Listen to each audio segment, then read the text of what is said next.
მიხარია რომ ეს დარბაზის სავსე არის.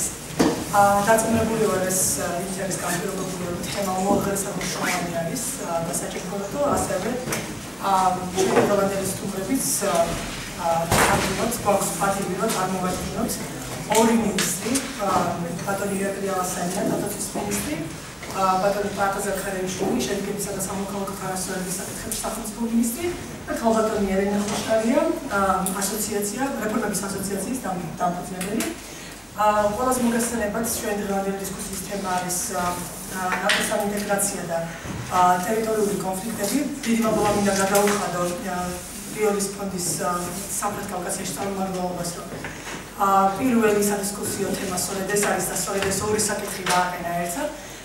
ვინაიდან ჩვენი დღევანდელი დისკუსიის დრო შედარებით სხვა დისკუსიებთან შედარებით ცოტა უფრო შემჭირებული იქნება. ჩვენ დავასრულებთ ზუსტად 9 ნახევარზე. ამიტომ მოხსენებებსაც მხოლოდ 10 წუთი ექნებათ და მეც გრძელი შესაბამისგან თავს შევიკავ. ხოლო 30 წუთის შემდეგ, 30 წუთის შემდეგ თქვენ ყველას გექნებათ საშუალება რომ დასვათ კითხვები და კომენტარები გააკეთოთ მოხსენებების ეკო. კიდევ ერთხელ დიდი მადლობა ყველას და მოდით დავიწყოთ ბატონო ირაკლი. მეც მინდა ძალიან დიდი მადლობა გადაგიხადოთ მოწვევისთვის, რომლის ფონდსამ სწორი და აქტუალური საკითხის წარმოწევისთვის. მოკლედ თუ რა შედეგებით ფიქრობთ რომ დაბრუნდა ჩვენი დელეგაცია ნატო სამიტიდან, რა სიახლე არის ამ გადაწყვეტილებებში, რაც მიიღო ნატო სამიტმა საქართველოსთან მიმართებაში რეგიონალური საფუძვლის კუთხითაც, ჩვენი ინტეგრაციის კუთხით გაწევრიანებისკენ ნატოში და შემდეგ უნებრივია რომ იქნება ალბათ საშუალება უფრო დეტალებში გავიდეთ კითხვა-პასუხის დროს. პირველ რიგში გათვალისწინებით იმისი, რომ წლევანდელი ნატოს სამიტი არ იყო გაფართოების სამიტი და უნებრივია ძირითადი აქცენტი შექმნილი საფრთხეებიდან გამომდინარე ძირითადად გადართული იყო იმაზე, რომ რამდენად მზად არის ნატო ახალი გამოწვევისთვის და კონკრეტულად ამ გამოწვევას ქვია რუსეთი და რუსეთის აგრესიული ნაბიჯები უკრაინაში, რაც ბუნებრივი არის ჩვენი გამოსახედიდანაც და ისედაც გაგრძელება იმ აგრესიის, რომელიც დაიწყო საქართველოში 90-იანი წლების დასაწყისში და ძალიან ღია ფორმით განხორციელდა 2008 წელს და მთლიანად პრაქტიკულად მიზღვრილი იყო ეს სამიტი უსაფრთხოების ახალი ზომების მიღებაზე, ნატოს შეერარებული ძალების უფრო გაძლიერებაზე, იმის საპასუხოდ თუ ესკალაცია უკრაინიდან გადავა უკვე რომელიმე ნატოს წევრ ქვეყანაზე. ძალიან დიდი ნაწილი ასევე ამ სამიტის დაეთო თვითონ უკრაინას, მგონია რომ ამ სამიტიდან უკრაინელები დაბრუნდნენ ბევრად უფრო მეტად აღჭურვილი იმ შესაძლებლობებით, რომელიც მათ ჭირდებათ, რომ საკუთარი ქვეყანა ინსტიტუციურადაც გამართონ და თავდაცუნარიელობას აუმაღლოს. და რაც შეეხება საქართველოს, ჩემი აზრით უკვე სამიტის კომუნიკეს და ასევე ის შეთავაზება, რაც საქართველოს მიიღო მეტნაკლებად ექსპერტებმა გაანალიზეს, საზოგადოებამ ალბათ უფრო ჩაიხედა და უკვე შეუძლია დამაჯერებლად ვისაუბროთ იმაზე, რა შედეგები დარგა ჩვენი ქვეყნისთვის. პირველი, რაც მე ყველაზე უფრო მაღალობდა და იყო ასე ვთქვათ, ჩემი უწყების სამინისტროს სხვა საგარეო და სხვა საგარეო პოლიტიკურ წევრებთან ერთად თავარი ამოცანა ჩვენთვის, რომ საქართველოს მიიღო ისეთი ფორმა ურთიერთობის ნატოსთან, რომელიც პირველ რიგში და უფრო დაცულს გახდის ჩვენს ქვეყანას და ამ კუთხით ის ნატო-საქართველოს არსებითი პაკეტი, რომელიც გამოცხადდა და ხარი დაუჭირა ნატოს თითქმის ყველა წევრმა, ბუნებრივია მზარავი წევრმა, ითვალისწინებს სამ ძირითად მნიშვნელოვან საკითხს. პირველი, რომ საქართველოში განთავსდება და არსდება ერთობლივი საწვრთნელი ბაზა ნატოსთან ერთად, რომელიც გაწვრთნის როგორც საქართველოს, ასევე ნატოს წევრი ქვეყნების შეერარებულ ძალებს, ასევე პარტნიორი ქვეყნების წარმომადგენლებს. ანუ მუდმივად, როდესაც დაარსდება ეს ბაზა, ეს ერთობლივი საწვრთნელი ცენტრი წვრთნისა და სერტიფიკაციის, მუდმივად იქნება საქართველოში ნატოს და პარტნიორი ქვეყნების სამხედრო მოსამსახურეები. მეორე, რაც ასევე მნიშვნელოვანია ჩვენი ქვეყნისთვის, რომ ამ გაძლიერებული ესე ეგრეთ წოდებული პაკეტის განხორციელებისთვის სპეციალურად თავდაცვის სამინისტროს შეიარაღებულ ძალებში მოვლენებული იქნება ნატოს სამხედრო დელეგაცია სხვადასხვა მიმართულებების მიხედვით მუდმივად იქნება განთავსებული შეიარაღებულ ძალებში, რომელიც გაუწევს კონტროლს, რომ სწრაფად, დროულად და თანმიმდევრულად განხორციელდეს ცხოვრებაში ის გადაწყვეტილებები, რაც ამ პაკეტით არის გათვალისწინებული. ამას ემატება, რომ საქართველოს თვის თავდაცვითი შეიარაღების მოკიდვის გადმოცემის მოწოდებით დეკლარაციაში ასახულია მთელი პასაჟი, რომ საქართველოს თავდაცვითი სამოხლების, საჰაერო თავდაცვის ძალების და სხვა შესაძლებლობების შექმნისთვის მოუწოდებს ნატოს ქვეყნებს და სხვა პარტნიორ ქვეყნებს, რომ ითანამშრომლონ საქართველოსთან ამ კუთხით. ეს ხელფასს უხსნის საქართველოს უკვე ღიად დაიწყოს მხოლოდ თავდაცვითი შეიარაღებაზე ბუნებრივია, რაც დეკლარირებული გვაქვს ისედაც ჩვენი პოლიტიკიდან გამომდინარე, საშუალებას მისცემს აამაღლოს საბრძოლო გზათმოქმედება ჩვენი ქვეყნის იმ შემთხვევაში, თუ მოხდება დაპირისპირება ან ესკალაცია რეგიონში. და მისცემს საშუალებას ჩვენი ჯარს იყოს მზად საკუთარი ტერიტორიის და საზოგადოების адекватურად დაცვისთვის. აქვე მინდა აღნიშნო მესამე მნიშვნელოვანი ელემენტი არის ის, რომ ჩვენ დღეიდან, როდესაც დაიწყება ამ რესურსის ასე ვთქვათ ამოქმედება, გვექნება შესაძლებლობა უფრო ღრმად ვდომა გვქონდეს იმ ინფორმაციასთან, რომელიც ნატოში აქამდე ჩვენთვის იყო დახურული. ეს არის სადაზვერვო ინფორმაცია, სხვადასხვა გამოცდილების სამხედრო ტაქტიკის სწავლის კუთხითაც. იცით, რომ საქართველოს შეიარაღებული ძალები 2015 წლიდან იქნება ნატოს რეაგირების აღწოდებული ძალების ნაწილი, რაც მეტ გამოცდილებას, მეტ თავდაცვის კუთხით, ასე ვთქვათ, მეტ გამოცდილებას შეძენს ჩვენ სამხედრო ძალებს და ასევე, რაც ასევე ძალიან მნიშვნელოვანია, საქართველო გახდება პირდაპირ კონტრიბუტორი უკვე ევროატლანტიკური უსაფრთხოების სწრაფი რეაგირების ძალებს. ნატოს სამიტმა ჩემი აზრით განსაკუთრებულად დააფასა ჩვენი წვლილი ევროატლანტიკური უსაფრთხოების დაცვის კუთხით, განსაკუთრებით სამხედრო ძალების 5 წლიანი მონაწილეობა ISAF-ის ოპერაციაში, განსაკუთრებული ასე მიეძღვნა დროც და აღნიშნავს ამას. და ეს დაფასება აღინიშნა იმით, რომ საქართველო გახდა იმ 5 ქვეყანაში წევრი ნატოსთან ახალი ურთიერთთავსებადი პარტნიორების ასე ვთქვათ რიცხვში მოხვდა. ეს არის დაფასება ჩვენი შეიარაღებული ძალების, ჩვენი ქვეყნის როგორც ყველაზე ახლოს საიმედო და თავსებადი პარტნიორის ნატოს. იცით, რომ აქ არის ამ ქვეყნებში შედის შვედეთი, ნორვეგია, საქართველო, ავსტრალია და იორდანია, რომელსაც აქვს უკვე იმდენად გამართული, იმ დონემდე გამართული თავდაცვითი თავსებადობა ნატოს ძალებთან, რომ მათ შეუძლიათ უკვე მონაწილეობა მიიღონ დაგეგმვის, წინასწარი დაგეგმვის პროცესში ოპერაციების და მათ შორის წვრთნებისაც. ეს კიდევ ერთხელ ხელფეხს გვიხსნის ქართულ სამხედროებს, რომ მეტად შეაღწიოს ნატოს სტრუქტურებში, როგორც ინსტიტუციური ცოდნა და გამოცდილება წარმოიქმნოს, ასევე იქით შევთავაზოთ უკვე ჩვენი გამოცდილება ნატოს დაგეგმვის პროცესში. ანუ ორმხრივი გახდა ეს ასე ვთქვათ ურთიერთობა ნატოსთან. არა მხოლოდ ვიღებთ ჩვენ რჩევებს და გამოცდილებას, არამედ უკვე იქით გაუზიარებთ და გახდება მთლიანად ნატოს დაგეგმვის პროცესის შემადგენელი ნაწილი. ეს რაც შეეხება მოკლედ თავდაცვის კუთხით.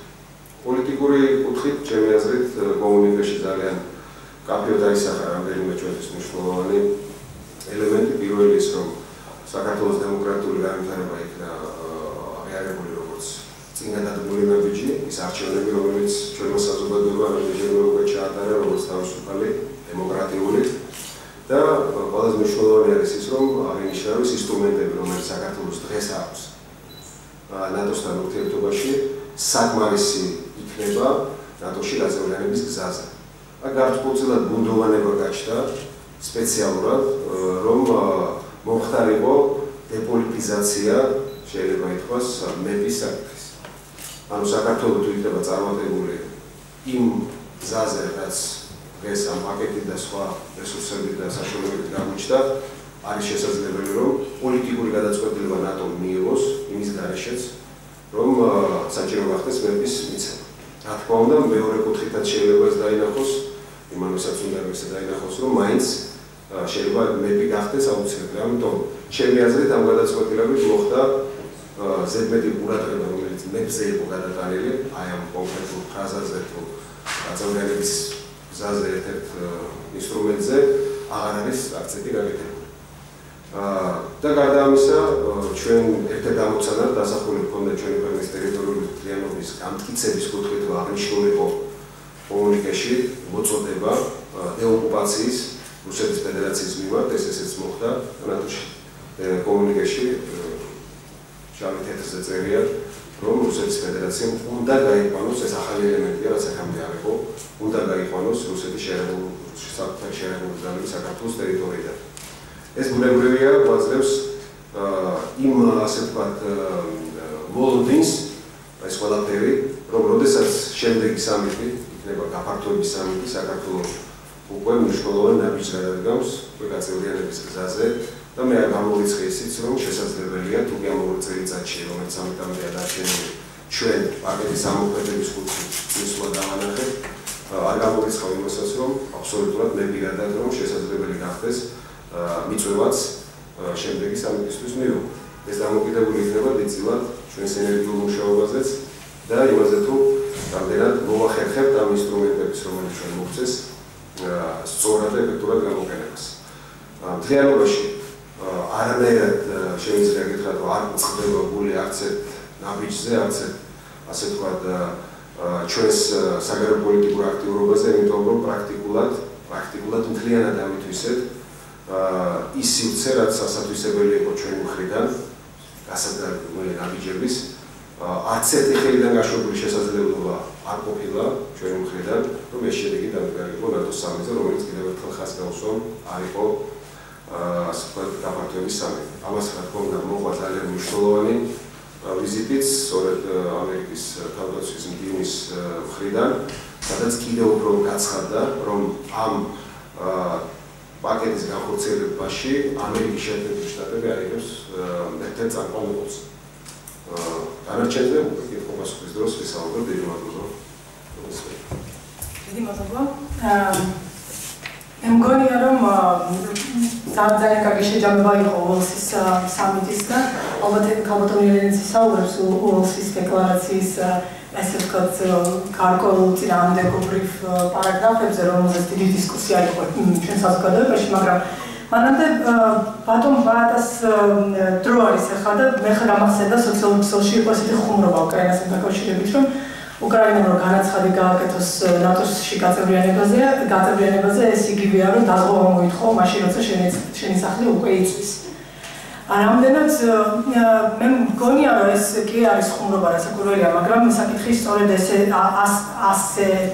დგას, ანუ დილემა მართლაც ასეთნაირი არის. ერთის მხრივ გვაქვს ესეთი კონფლიქტები მთელ რეგიონში, ასე ვთქვათ, სამხრეთ კავკასიის რეგიონში. და მეორეს მხრივ, ესე იგი, ჩვენ გვაქვს მოლოდინი, რომ ოდესმე მე არა მხოლოდ კონტრიბუტორი გავხდებით ამ საერთო უსაფრთხოებაში, არამედ წევრის გავხდებით ნატოსი და შესაბამისად ჩვენი უსაფრთხოებაც იქნება გარანტირებული და სწორედ ამ კუთხიდან იქნებ ბატონო პარტა უკვე თქვენ ვისაუბროთ და თქვენს რომ ესეთი ანალიზი გააკეთოთ თქვენი კუთხიდან, ასე ვთქვათ, როგორც უკვე გააკეთა ბატონმა თავდაცვის მინისტრმა, იქნება შესანიშნავი. დიდი მადლობა. მადლობა მოწვევისთვის, შეგვიძლია დებატები არის ეს ავტორის წინაშე გამოსულა. მართლაც მნიშვნელოვანი სამიტი იყო, უელსის სამიტი და სამიტი რა თქმა უნდა ბევრ რამეს წარმოაჩენს, როგორც განსაკუთრებით მოვლენას 20 წლის განმავლობაში ნატოს თანამშრომლობა მიმდინარეობს საკუთარ დელეგაციების ჩამოსვლა თბილისში, ჩასვლა ბრიუსელში არის სხვადასხვა პროექტების პროგრამების რეალიზაცია, ბუნებრივია ამ ფონზე ამ ასე ვთქვათ ნაბიჯებში კაფედა ჩანსის პროგრესი, რაც უკვე სამიტზე ჩანს. თავად შეიძლება ითქვას, რომ უელსის სამიტზე ასე დიდი ყურადღება საქართველოს ტერიტორიაზე არ ყოფილა, არც სხვა სამიტებზე და არც არ მოჩნდება ასე დიდი დოზით კომუნიკეში. ბუნებრივია, ამას ჰქონდა თავისი მიზეზებიც, უკრაინის პლატფორმას განსაზღვრა ყველაფერი და აშკარა ჩანს, რომ ნატო გარკვეულწილად ნატოს დასავლურმა სამყარომ მშობლად გადახედა თავის ხედვებს, იგი 2008 წლის მომენტთან დაკავშირებით და ჭაშქარად ხედავენ უკვე იმ საერთო დიდ სურათს, სადაც რუსეთის აგრესია უფრო კაფეო და ცხადია, უკვე კითხვებს აღარ სვავენ, იგივე ამ კომუნიკაციაში სხვა პოზიციებში კაფეოდან აღქვამი რაღაცები ესეთი ოკუპაცია, რაც თავს არიდებდა ეს გაერთიანება თავის დროზე საქართველოს მიმართებაში, აგრესია და სხვა ტერმინები გამოყენებულია ამ მთლიანად, თუმცა და საქართველოს მიმართ კიდე არის კაფეს გამოკვეთილი სერიოზული პარაგრაფი, მაგალითად რუსეთთან დადასტურებული ეს სალსახა და ყორცი ხო ალბათ საუბარი, მაგრამ რომ ექსპორტერი ხელშეკრულება შესრულებას მოუწოდებს რუსეთს აკოპილა რაზოც ძალიან მნიშვნელოვანია, რომ ნატო ამაზე საუბრობს, ანუ კონკრეტულად შემოაქვს ინსტიტუტი, რომელზეც დაფუძნებული უნდა იყოს საქართველოს შორის ურთიერთობები და ნატოსთვის ამას დიდი მნიშვნელობა აქვს და სასახად პატივისცემს საქართველოს სალფრე ვალდებულების აღებას გზას აღმოყენების შესახებ აკოპილა რაზოც ეს თავისთავად მეტყველებს ამდენად უკვე თუ ადრე ნატო ცდილობდა რაღაც რუსეთს საქართველოს შორის ყოფილიყო ნეიტრალური თუ რაღაც კორექტული, მაგრამ 2010 წლის ლისაბონის კომუნიკეში გამოთქვავს ნატო გულის კიბოს, რომ პარტნიორ ქვეყნებს შორის რუსეთს საქართველოს შორის მოხდა 2008 წელი. ანუ არ გამოყოფს რაღაც ნაშკარად პეტიცია 2 წელიწად გასული აგვისტოს მოვლენების შემდეგ, ანუ 13 წელიწად საერთოდ აპრილის ბუხარესტის სამიტის შემდეგ და ასეთ ცუდ კორექტულ ფრაზები შეარჩიოს ნატო და ახლა კიდე ნამდვილად კაფედ მოუწოდებს საქართველოს როგორც ექსპორტიანი ხელშეკრულების შესრულებას, ასევე სამართლებრივად ვალდებულების აღებას, რაც ყოველთვის თუ ვერ შეაქებდნენ ხოლმე რუსეთს, ცდილობდნენ არც გადამეტებულად შეექოს საქართველოს და რაღაც გარკვეული ბალანსი დაეცვათ. ეს ცალსახად მიუნიშნებს, რომ უკვე კაფეოდ ხედავენ საქართველოს პროგრესს და არა მარტო ნატოს მიმართებაში, არამედ კონფლიქტების მიმართულებით და ბატონმა იაკობლევი გაშორებულია მოწოდება რუსეთის მიმართ, რომ ვალდებულება იყოს და მოახდინოს დეოკუპაცია ტერიტორიების და ასე მოგანწაიღოს აფხაზეთ საფრთხე დამოუკიდებლობის აღიარება. თამამად შემიძლია ითქვას, რომ ეს ამ სამიტზე ყველაზე მეტი ყურადღება დაეთმო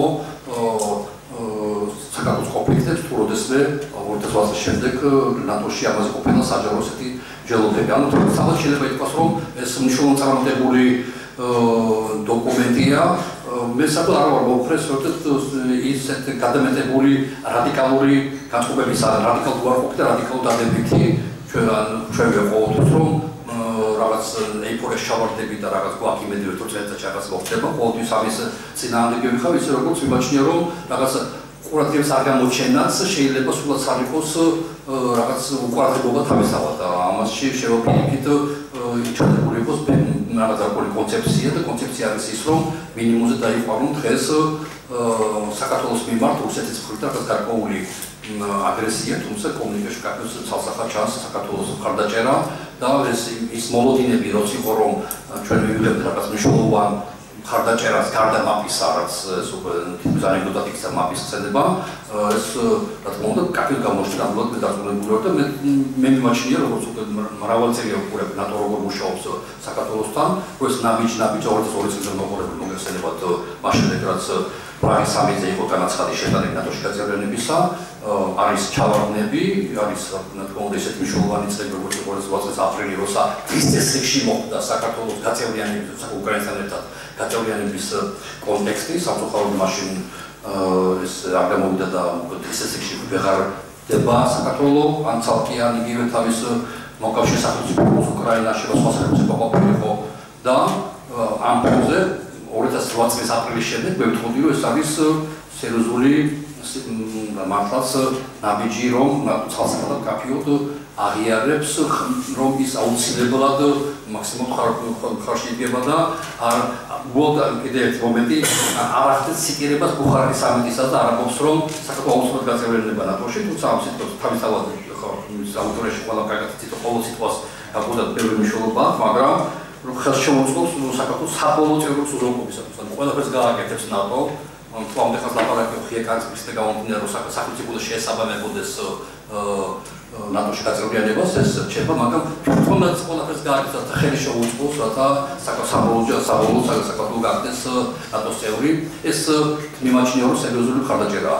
ამ ფონზე ბუნებრივია პირადად ჩემთვის და ჩემ კოლეგებისთვის მნიშვნელოვანია სად და როგორ მოიაზრება აფხაზურ და საფრანგეთის კონტექსტი, აშკარაა, რომ ბევრ საზოგადოებაში ბევრი სვავს კითხვას თუ როგორ მოხდება ამის ყველაფრის დეტალურება.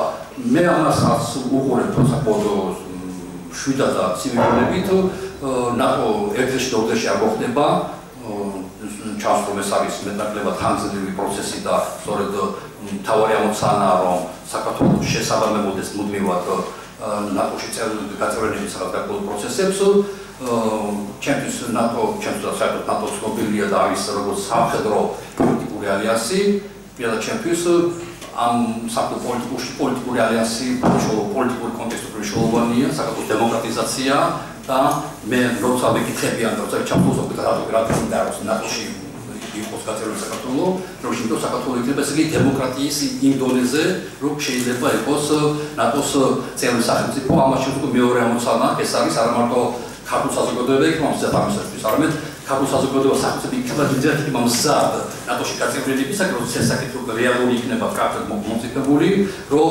საზოგადოება მომწიფებული ყოფის მოგორებისათვისაც ანუ ეს პარალელური პროცესია, ეს არ არის ისე ჩვენ დღეს მივდივართ ნატოში და მე მოვაგვარებ კონფლიქტებს, ეს ურთიერთ გადაბმული საკითხებია, აქ არის ეკონომიკური განვითარება, დემოკრატიზაცია, დემოკრატიული ინსტიტუტები, თავისუფალი სასამართლო, დეცენტრალიზაცია, უამრავი მთელი პაკეტი დემოკრატიზაცია, მათ შორის მშვიდობიანი კონფლიქტის მოგვარება, რაც ბუნებრივია ცალსახად პარალელურ რეჟიმში, რა თქმა უნდა, მუდმივ პროგრესს განიცდიდეს და შესაბამისად მუდმივად როგორც დღეს ნახეთ ჩვენ უელსის სამინისტრო კომუნიკაციაში როგორ ეს პროგრესი როგორ დაფიქსირდა სწორედ ცალკე პარაგრაფი მიეწოდა სწორედ კონფლიქტებს აშკარად ჩანს რომ ეს პროგრესი ჩაითვლება და ჩაიწერება როგორც ნატოში მომავალ სახელმწიფოსათვის კონფლიქტების მოგვარების კონტექსტში მით უმეტეს უკრაინის ფონდიდან გამომდინარე აშკარად ჩანს რომ ნატო გადახედავს თავის სტრატეგიულ ხედვებს, თავის სტრატეგიულ მიდგომებს რუსეთთან მიმართებაშიც კი, იგივე მე ვახსენე ლისაბონის სამიტი და როტერდამის სამიტზე მიიღეს 10 წლიანი გეგმა,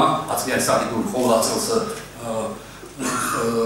ნატო ხებულობს თავის მომავალი 10 წლის სტრატეგიულ დოკუმენტს, სადაც სამწუხაროდ ჩვენ სხვადასხვა კალათებში აღმოჩნდით არის ორი კალათა, ერთი არის თანამშრომლობის კალათა და მეორე არის ინტეგრაციის კალათა.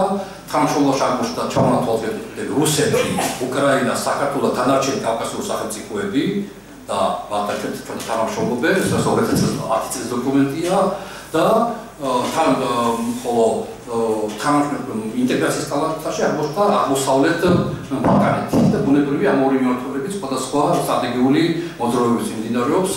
აქედან გამომდინარე იმედია რომ უკრაინიდან გამომდინარე უკვე რუსეთი ნატო სხვანაირად შეხედავს რუსეთს და არა როგორც თანამშრომლს რომელიც პარტნიორს უბრალოდ პარტნიორს რომელიც შეიძლება ნომერ პირველი პარტნიორი იყოს და მე უყურებდეს უკრაინას და საქართველოს. ამ ფონზე მე მგონი რომ მართლა საჭირო იქნება გადაიხედოს ალბათ სტრატეგიული დოკუმენტი და უკვე საქართველოს მიმართ იყოს უფრო დიფერენცირებული დამოკიდებული და კაფით გამოკვეთილი უფრო გასხვავებული როლი შეიძლება მგონი რომ იმავე კალათაში არის საქართველოს ადგილი სადაც აღმოსავლეთ ბალკანეთია მაგრამ თვლი რომ მაინც გამორჩეულდა იყოს უკვე სულ რუსეთიდან და ის სახელმწიფო და რუსეთს არ სურს ნატოში გაწევრიანება. ამ ფონზე რა თქმა უნდა საქართველოს მომავალი ლიდერი ასეთი ჯერ კიდე არ არის მკაფიო ბუნებრივია აფხაზურ და სულ საზოგადოებები თავს იკავებენ კონდეს რაღაც გარკვეული ბოლოდინები მომავალი საქართველოსთან ერთად ამ კონტექსტში ბუნებრივია იგულისხმება ევროკავშირის მიმართულებით და სერიოზული პროგრესი ჩვენი მხრიდან გასაგებია ლიბერალიზაცია ინტერესებს აფხაზურ საზოგადოებებს მგონი რომ სწორედ როგორც კი საქართველოს მეტად კაფიო იქნება და არა ბუნდოვანი და აფხაზურს ერთად კაფიო და კომანდები კონკრეტული რუსეთი და კონკრეტული საქართველოს ჯერარებ მათთვის საქართველოს ვიდრე ნატოში და ევროკავშირში არ იქნება სრული ესეთი ინსტიტუციონალიზაცია, ინსტიტუციონალიზაცია არ იქნება, მაგრამ რა თქმა უნდა მათთვის ეს ბუნდოვანი პერსპექტივა საქართველოსი არის ჯერ კიდევ დამაფუძნებელი. ამ ფონზე მე ვთვლი რომ პროგრესი რამდენად იქნება ნატოსკენ ცალსახა და რამდენად იქნება ნატო და ევროკავშირისკენ ცალსახა, იმდენად აფხაზურ საზოგადოებები უფრო კაფეო ჩამოყალიბებენ თავის ხელებს ისეთი რუსეთი თუ ისეთი საქართველო, რომელიც დროისთვის ჭირდება კონდა მათთვის უფრო ხელმისაწვდომი. დიდი მადლობა. მე მგონი საკმაოდ კაფეო ჩამოყალიბება ბატონო თავისი ხელით. მე მართლა მაინტერესებს როგორ შეიძლება დემოკრატიულად და მშვიდობიანად გადაწყდეს კონფლიქტები იმ ფონზე, როდესაც იგივე სახელმწიფო რომელთანაც ეს კონფლიქტი გვაქვს აგრესიულ ომს უცხადებს უკრაინას. ალბათ ამ კითხვებზე თორემ შეიძლება დაგწევთ.